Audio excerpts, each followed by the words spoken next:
What's going on, footy fans? Andrew and Santo together. Another episode here without Joe due to work commitment. That's okay. We are coming at you midweek. This is a Thursday pod. We had some prior engagements over the weekend, all three of us actually. We had our first match of the season for our league that we play in, the Windsor District League. Shout out Polonia White Eagles. Apparently, we don't get the win for that game, though. Did you see that? Yeah, I know. It was the first time when people asked me if we won, and I could say I don't know. We were winning. Like, when the game finished, we were winning. Yeah. And then Mother Nature rolled in, and looks like it doesn't count. Yeah, game was unfortunately stopped around the 60th minute due to lightning and thunder, and then resumed about a half hour later. We got maybe another 10 minutes into play, and then the referee just said, all right, we're done. Another bolt of lightning came. We thought we had the win in the bag. We played about 70 minutes, but apparently you have to play more than that now to guarantee yourself the win. So, we'll replay that game on a later date. But enough with us. We got some serious stuff to talk about right now. Yeah. One game left. Well, some teams have two. Some games are being played today. I think today's the last. The last match before the final ones on Sunday. There were some games that were played on Tuesday, Wednesday. Last matches today. Chelsea involved, Everton involved in separate games. But we're down to the nitty gritty, Santi. It's the last game of the season coming up on Sunday for all teams. All 11 a.m. start for us here in Canada, in Ontario. Yeah. Like, everything that's been aligned for this season to play out the way it has, it's gone in favor of the fans, no matter what. Yeah. Whether you're a City supporter, Liverpool, Chelsea, your team has either had extreme highs, extreme lows of the season. Everton, obviously, extreme lows. City, Liverpool, extreme highs, lowest of the lows, yeah. And then likes of, United, Arsenal being really inconsistent at times. And then resurgence of teams like Tottenham being resurged. West Ham coming back a little bit this last couple, match weeks. And then, again, just the big battle up top, which we'll probably focus most on this episode. It's the top two teams. It was the Champions League semifinalists, both teams respectively. It's City with the head by 1 point over Liverpool heading into the last match of the season. Liverpool has the Wolves matchup. City has Aston Villa. Two teams not to slouch at. I mean, Wolves are coming off run a form of a lot of draws in their most recent matches. I know they had a big one last minute against Chelsea a few weeks back, but a team that's going to play tough, a team that does not give up many goals at all, only 40 goals against, puts them in the top 5, I believe, for goals against.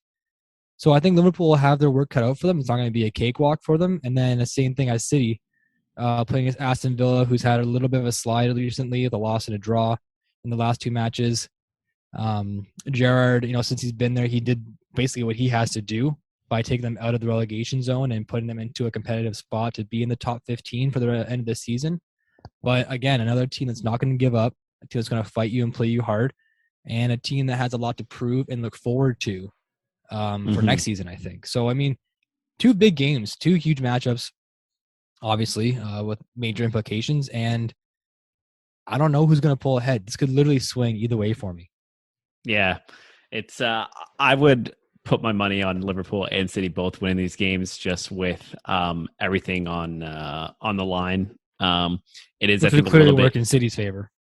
It will, given the fact that City don't have any other games to worry about. Obviously, Liverpool have Champions League that they're still obviously going to be mindful of. Yeah, I mean, I do see City just taking it, beating Villa. Liverpool, I do see beating Wolves, so it'll probably just end with a 1 point difference at the top with City taking it. But we watch the EPL because the results are never that straightforward a lot of weeks, and there's always upsets. So we'll see. I mean, it's going to be an interesting last day.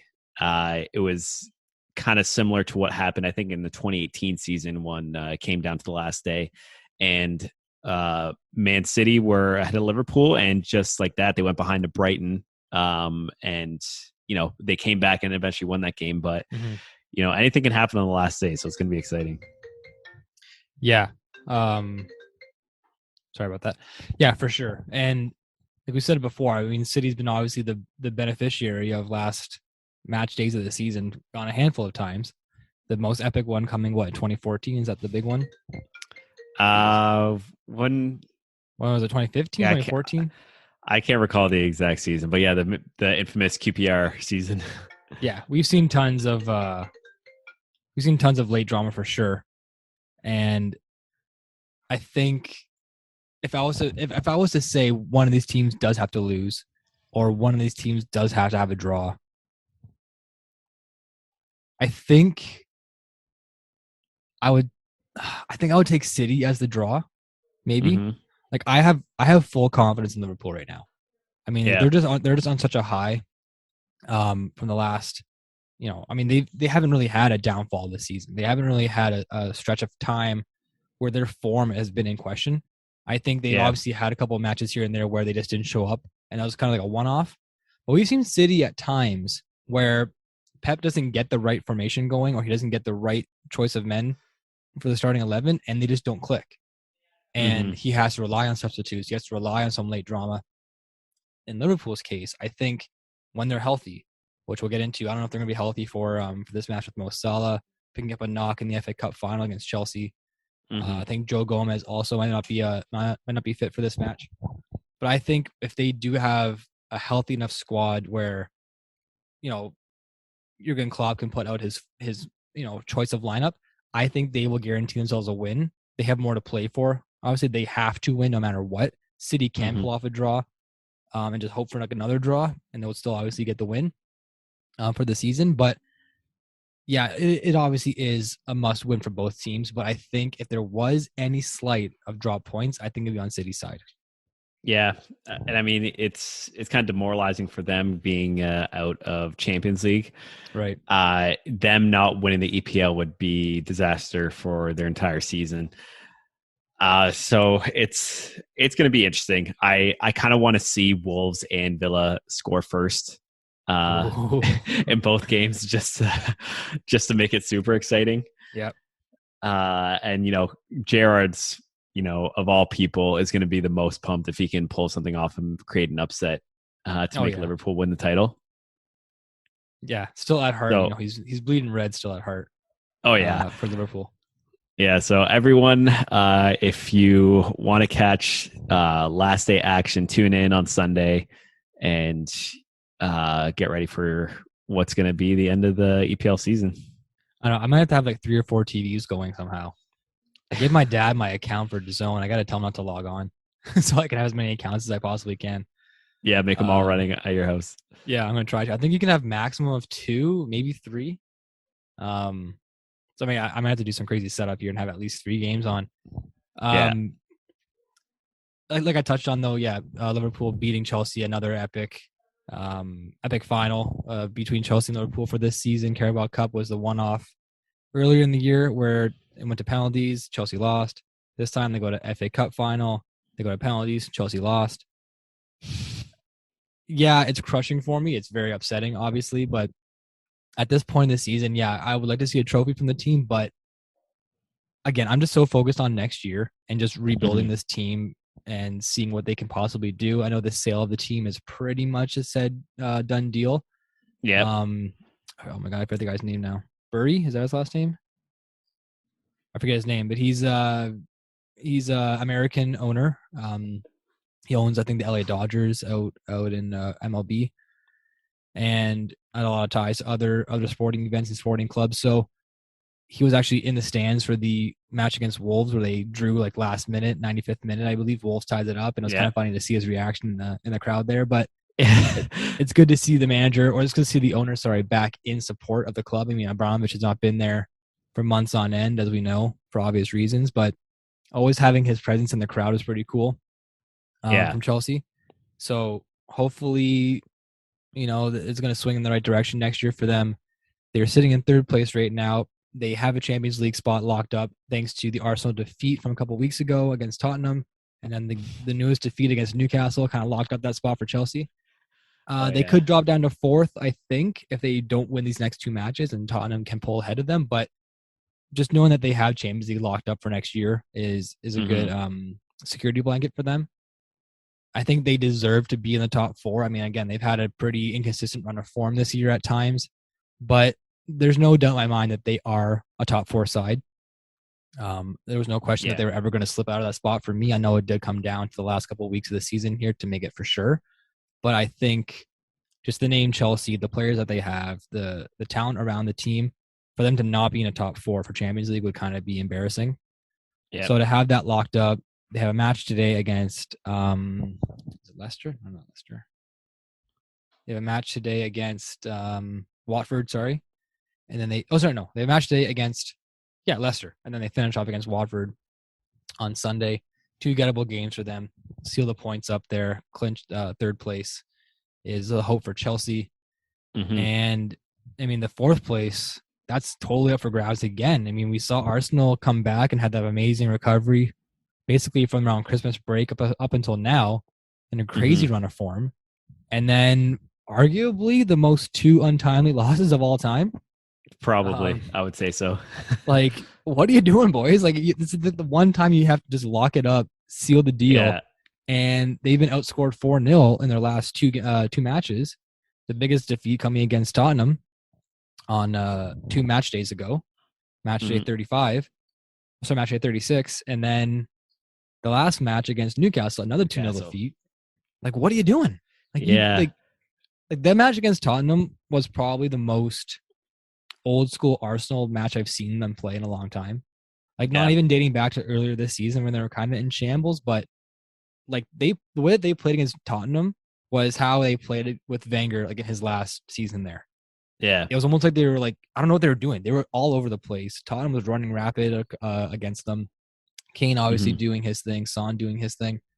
And I was just like, where did this just come from? Yeah. With how consistent in retrospect they've been with how bad of a season they started with. They get to this point where they can qualify for top 4. And even with that loss to Tottenham, you're going to Newcastle, you get that win, you're in the top 4. They just drop points to Newcastle. I mean, granted, Newcastle's had an amazing run of form, picking up results, but you just got to beat Newcastle and Norwich. That's it. And then they still have to play Norwich, obviously, but those points dropped to Newcastle were just, a huge miss for them. Arsenal fans are going to be super disappointed. Obviously, got to give them credit though for how they turned the season around, but it's still going to feel like a loss for them, I think, with their expectations. So it's tough, I think, right now for them. Yeah, like with our first maybe 5 or 6 episodes of our podcast this season, dating back to September, I believe, we were counting Arsenal out, possibly like the relegation zone. And we were getting a little bit ahead of ourselves, but the way that they were starting off the year, we said that there's no way that this team can come back. We said that they were a lost team. They have to make so many moves during the transfer deadline. Is Arteta on his way out? And then, they shut us up, like I said, around December time during the Christmas break. And then they came back and just had a huge run of form to come back to where they are now. And like I said, for them to be in the position that they are in the top 4, I mean, they've been 4th or 5th going on maybe a month now, maybe the last like 5 or 6 match days, they've been comfortably in 5th or 6th place, 4th or 5th place.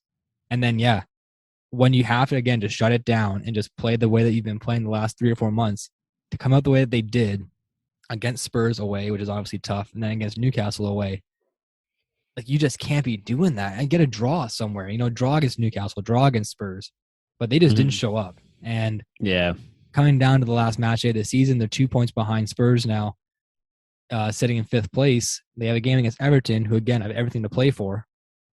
So, I mean, it could come down to the last day. Tottenham has Norwich in their last match, so you would think that's going to be a win for them against lowly Norwich, the last place of the team of the season. And then, Everton again has everything to play for. So, I don't know. I know if Joe was sitting here, he would still be putting his money on Arsenal. I think he's been backing them for the last 20 games. It seems like he just keeps saying, Arsenal's gonna pull out and Everton's not gonna drop. Those were 2 of Joe's his guarantees, I think, at the midway point of the season. Yeah. So maybe one of those are true. Maybe both of those could be true. Again, it's gonna have to all come down to Sunday. Yeah, I mean, I think Tottenham's just going to take care of business against Norwich. Seeing as Tottenham has literally everything to play for, and Norwich is just game over, done. Yeah. So should be a pretty easy win for them. I think just Arsenal lost it. But they're gonna have a tough match. Last game of the season, Everton have literally everything to play for their Premier League hopes, and it's getting really juicy at the bottom there. I don't even know, to be honest. I mean, I think Everton will be okay. I feel like they have enough to take something from Crystal Palace. I don't know how they're going to do against Arsenal, but if they just get a result against Crystal Palace, that's all they need. So I feel like with how much they have to play for, I don't think any player on the Everton team is going to be going anything less than 100%. Yeah, I was just going to say they can do themselves a lot of favors if they can get a result today. They do have Palace today. Palace at where's the game at? Palace at home. Last home match of the season, I believe, is at Emirates against Arsenal. Yes, it is. So last match at Goodison Park for this season. Could be the last match at Goodison Park in the Premier League, depending on what happens. If they get the win today, they'll jump up to 39 points with one match remaining. And that would make them safe, right? Because if they Leeds can only get 38. Yeah. Cool boy. This is why we love the EPL. This is gonna be another day where I gotta maybe have two TVs on, have the Chelsea match on, and then have the Everton and Palace game on. Yeah. We've been counting Everton out for a while now. I mean, I've been saying I don't see them coming out. They proved me wrong a little bit. They beat Chelsea of all teams, which is massive for them. Back-to-back wins, followed up with a draw, and then the recent loss. Who was a recent loss against Brentford 3-2. Hard-fought match. Everton picked up a red card in that match as well. Rondon came on. Actually, pretty funny. Rondon came on the 82nd minute, I think, and then he got a red card in the 88th minute. Yeah. So that's kind of comical for them. But yeah, Everton, we've been saying half the season that if they go down, it's monumental for the city of Liverpool and all the Evertonians there and supporters. They did their job the last month of the season, like we said. They had to pick up points against teams X, Y, and Z. Big shocker with the Chelsea win. Kind of gave them a bit of breathing room with the last two matches remaining towards the end of the season here. So yeah, going to come down to a huge game today against Crystal Palace. My money's on Everton. My money's on Richarlison, Calvert-Lewin, the boys, Jordan Pickford. Whether or not he's going to stay England's number one goalkeeper, we don't know. They still have a good squad. That's the thing. They have good players. They just haven't had good chemistry. They haven't had good cohesiveness all year, dating back to when Rafa was there. They just didn't seem like a real team to me. Yeah. And again, it can prove that you can have all the talent in the world. I mean, again, look at Chelsea. You can have all the talent in the world, but you have a couple of bad eggs. You have a couple of, just poor runs of form based on injury, based on whatever it is. The manager can't control the locker room. So many factors in the world of football that we don't know about. So many that we do know about. But all that behind the scenes stuff, whether it's management, whether it's the budget, whether it's a poor coaching staff, whatever it is, it all adds up to when it comes down to Saturday, Sunday match day. Your team just might not perform as well as they should. Right. Yeah, and it's kind of been their story all season with like a quality squad not being able to get results. Yep. But seeing them under pressure, we've kind of seen what they're capable of, especially with that result against Chelsea. Good point. You just need to find someone, and hopefully Lampard can be that for them, that always gets the best out of the players, because no one's going to like it where your team only performs really well when you absolutely have to, and it's do or die for your team. Obviously you want them to perform consistently. So hopefully Lampard can take that into next season, and they can kind of take this as a learning phase and seeing what they can do against some big teams and getting results, and hopefully not find themselves in the situation ever again, because it's probably the most stressful. Oh yeah. I think Everton fans have ever been. Ever since, I think there was one, was there one season before, like long before the EPL, it was like the Barclays Premier League when they got relegated, but modern football, this is first time they've been anywhere near here. Yeah, for sure. And the last thing you ever want to do is play scared. And that's what Everton's been doing for almost 2 months now. and that being said, back in January, February, they were in like 13th place. Like they just dropped drastically. Yeah. And like I think the resurgence of Aston Villa and Newcastle really hurt Leeds, or really hurt Everton, sorry. Oh, yeah. Because those are two teams that were behind them in the standings. And then boom, new manager, new transfer to the deadline day. Everton did the same thing. I mean, with sacking Benitez and bringing in Lampard, bringing in the likes of who came in from United there. Van de Beek. Yeah, Van de Beek and Dele Alli from Tottenham, bringing those guys in at deadline day was, it seemed promising. It seemed like a good idea at the time. That hasn't really panned out for them. The Lampard manager boost hasn't really panned out for them. So they tried to fix things up, but I think in their sense it was like a little too late.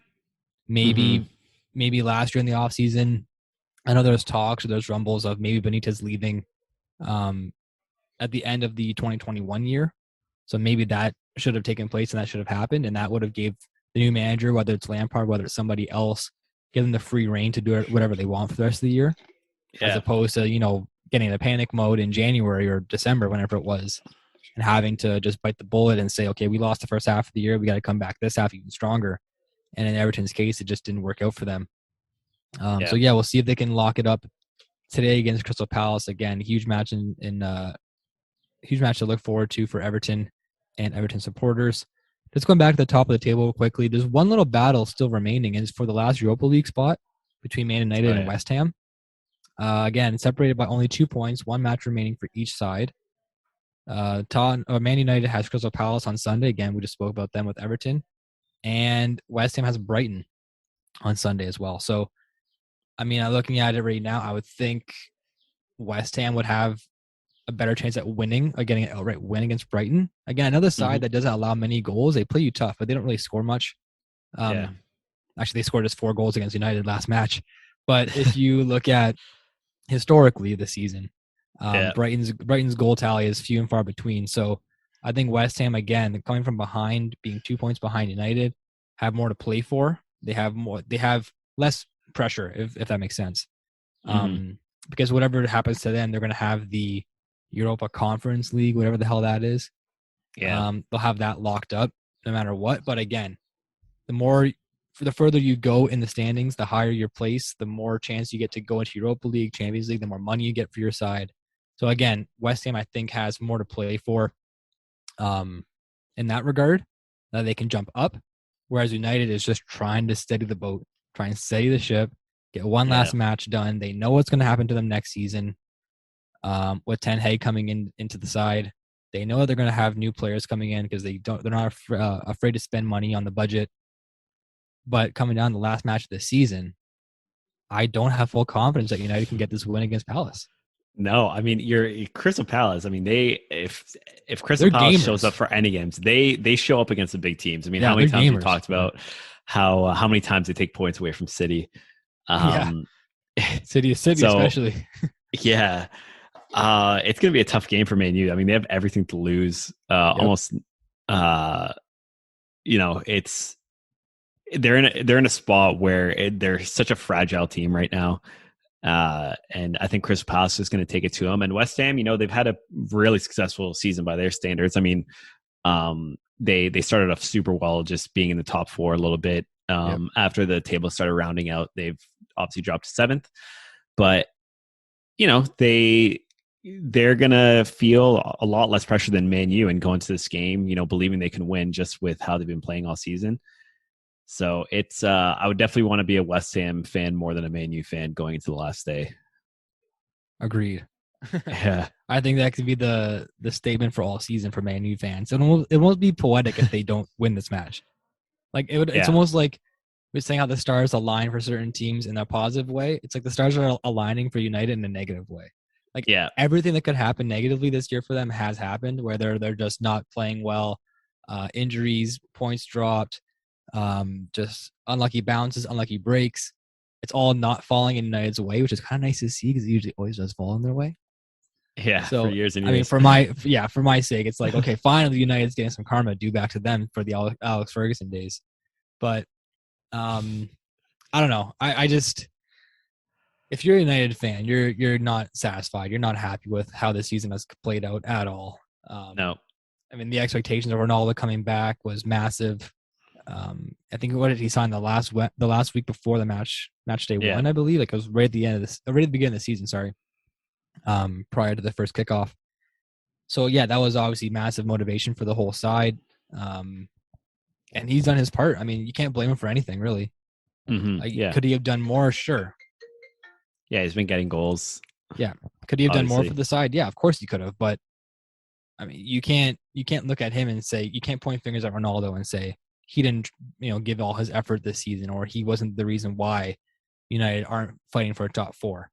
Again, it comes from the top down in United's case, whether it be ownership, management level, behind the scenes, coaching staff, whatever it is, players especially take a lot of accountability, I think, at United's camp. Mm-hmm. It's something that's going to have to sort it out for next season. Ten Hag, again, being appointed there, he's going to have a hell of a job next year.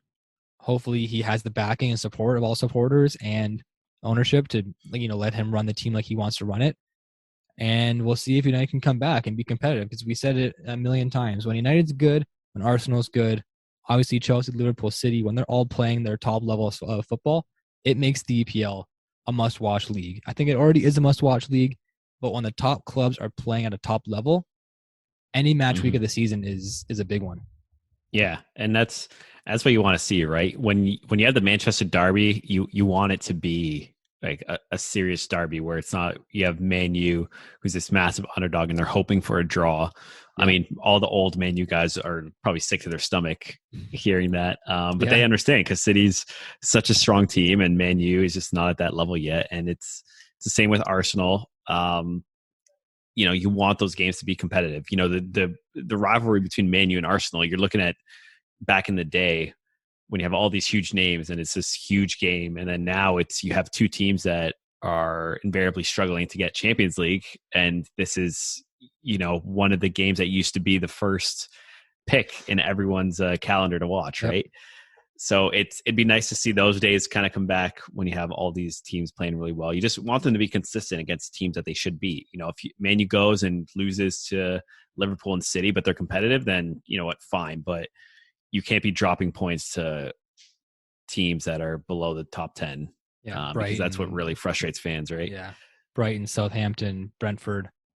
Yeah, you can't be doing that kind of stuff at that level. And it's the same as any league that you look at too. Like if you look at football in America, you look at basketball. You just win the games you're supposed to win, and then you fight hard against the teams that are at the top.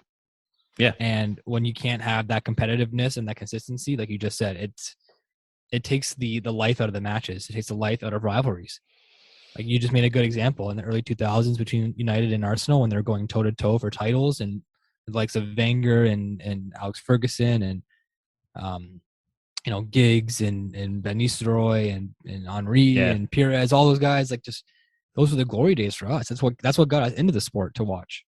And now you say Arsenal United, it's like, if it's on, I'll try and make it. I'll try and watch it. Yeah. Or I'll record it and maybe get to it later.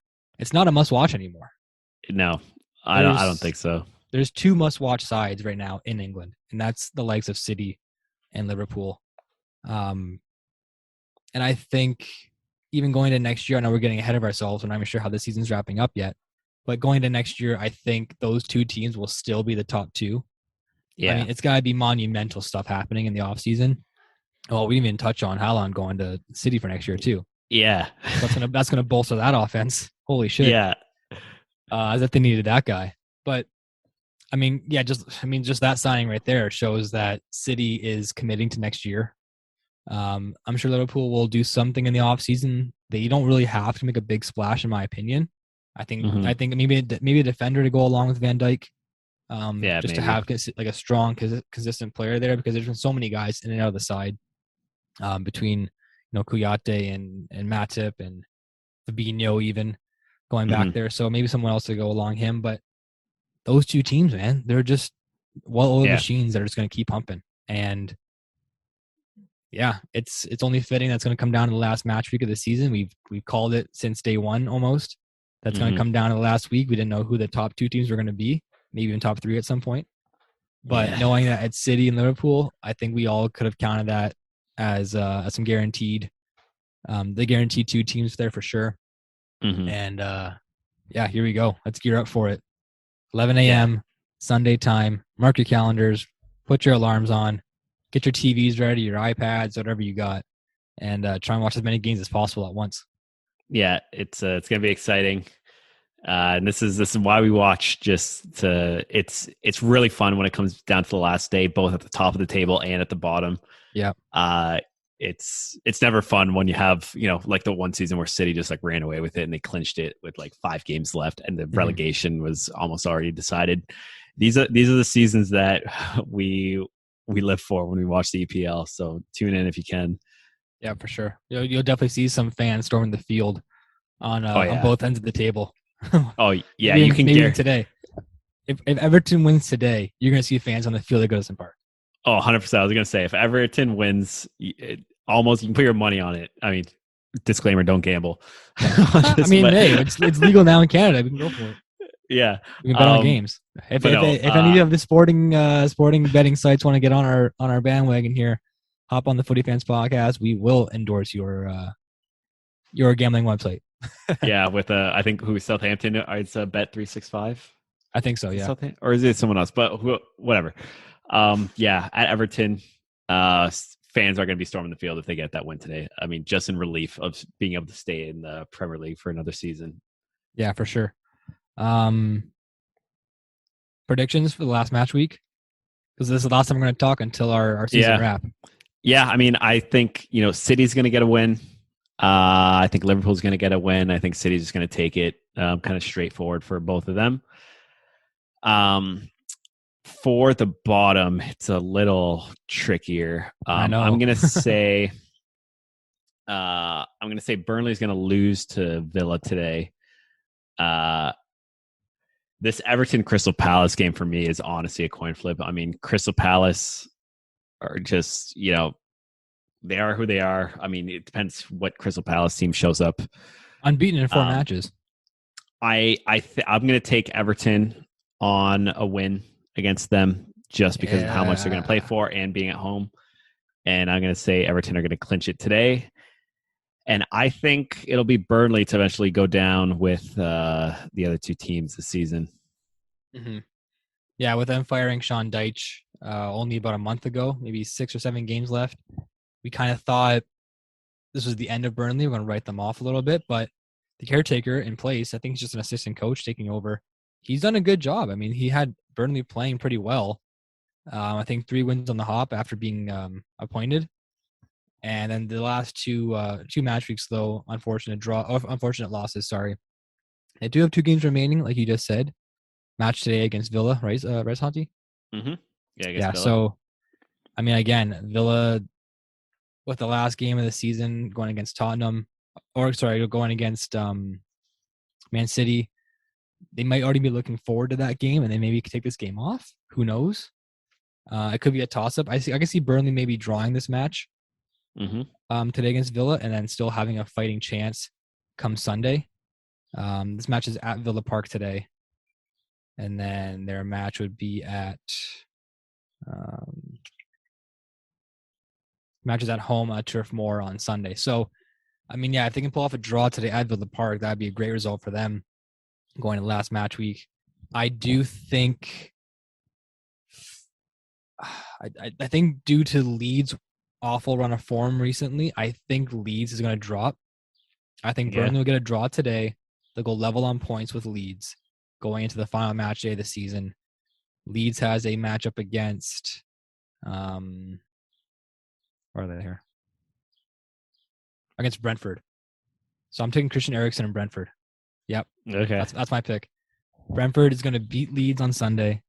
Burnley is going to get their win against Newcastle on Sunday, or even draw. I don't care what it is. Newcastle win or draw, and they're going to pull ahead of Leeds. Leeds will drop, head back to the Championship division after only coming up last year. Unfortunate for them, if it works out that way.